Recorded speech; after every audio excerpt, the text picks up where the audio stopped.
da cultura, da cor da cultura. Você está com a gente na primeira edição do programa Da Cor da Cultura.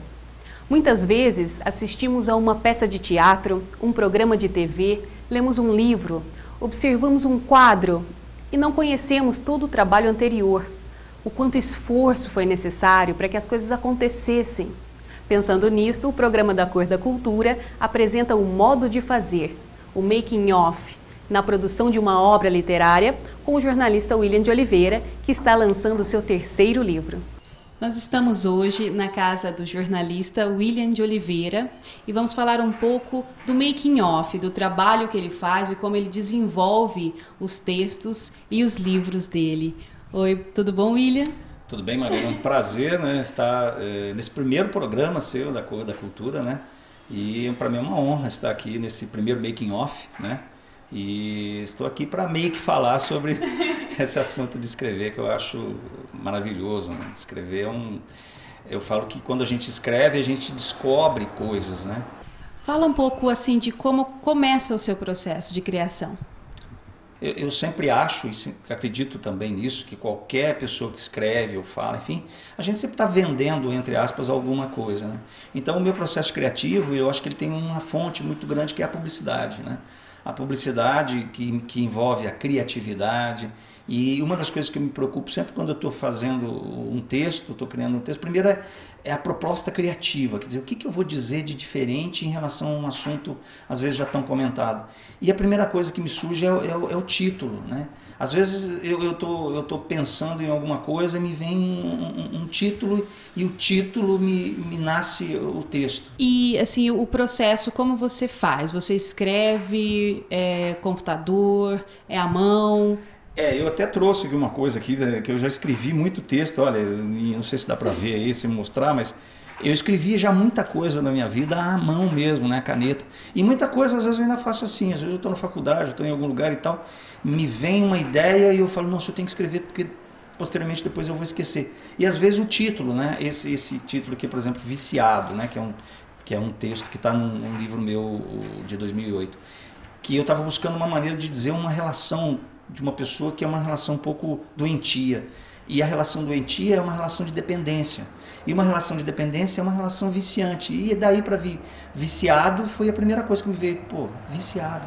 E aí do viciado, por exemplo, o universo do vício, que é muito interessante, que é você ficar numa dependência da pessoa. Tanto que no fim do texto, só para, né, a gente não alongar tanto, eu falo, baseado no fim, baseado, né, no duplo sentido, eu já estou saindo de mim e vou viver em você.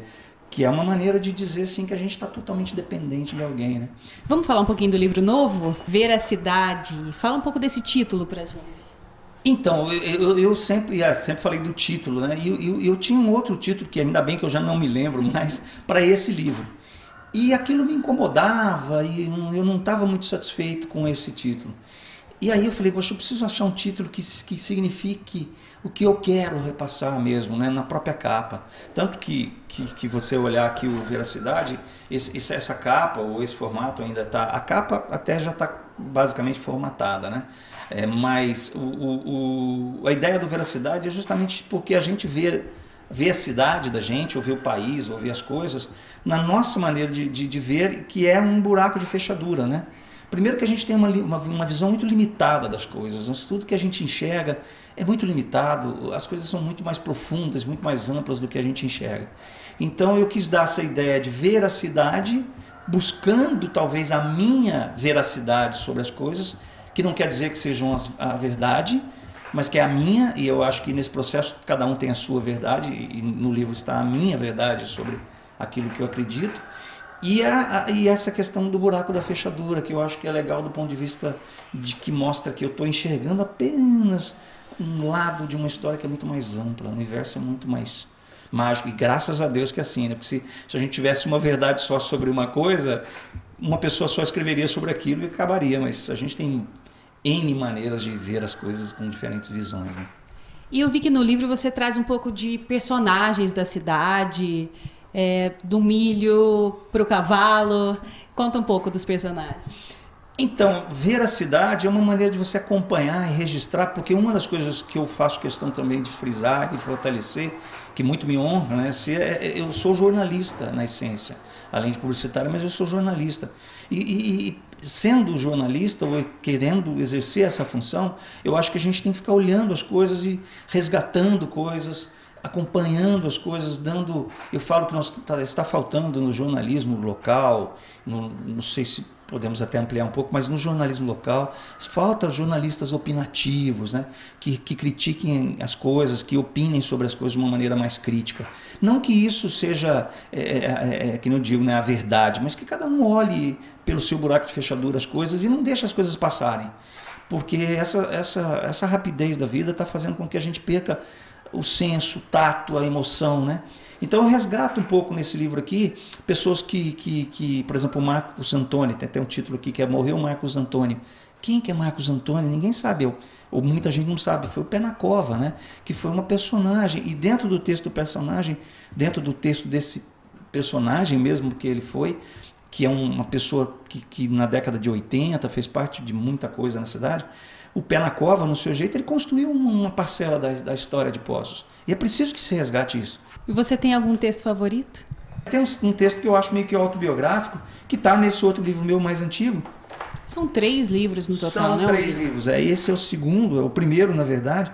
E tem um texto aqui que eu ganhei um concurso do Estado de São Paulo, né? BBS do Minuto na época, foi em 94, que fala de a primeira vez, que é a primeira vez de cada um de nós, numa relação sexual e tal. E que eu brinco, né? Não sei se dá para ler, não sei se tem tempo para isso, mas é bem curto, que fala o seguinte: a primeira vez foi meio de segunda. Eu estava em um prédio de 3ª categoria, em um quarto, no 5º andar, numa noite chuvosa de sexta. Na 7ª tentativa, ela me deu um 8 com as pernas, e depois de 9 horas e meia de amor, eu descobri que já na primeira vez eu era a camisinha 10. É um pouco dessa brincadeira, né? Obrigada, William. Um profissional da televisão, a primeira vez abrindo sua casa para a gente entrar. Mansão, né? Mansão. É uma mansão. Acho que isso é muito importante e gostaria de agradecer, e acho muito bom ter esse registro aí, primeiro da Cor da Cultura. Eu fico até honrado mesmo de participar desse programa. Eu quero desejar a você, a toda a sua equipe de produção, que eu me incluo também, muito sucesso, né? Que o da Cor da Cultura venha mostrar todas as cores que a cultura realmente tem, de uma maneira leve, simples, acessível à população, porque às vezes a cultura fica meio no estigma da cultura, né? E eu tenho certeza que você, com o seu jeito, com a sua produção, com pessoas tão capacitadas que estão à sua volta, que eu estou vendo aqui, tenho certeza que você vai construir todas as cores da cultura. Sucesso! Estamos apresentando Da Cor da Cultura. Da Cor da Cultura. Da Cor da Cultura.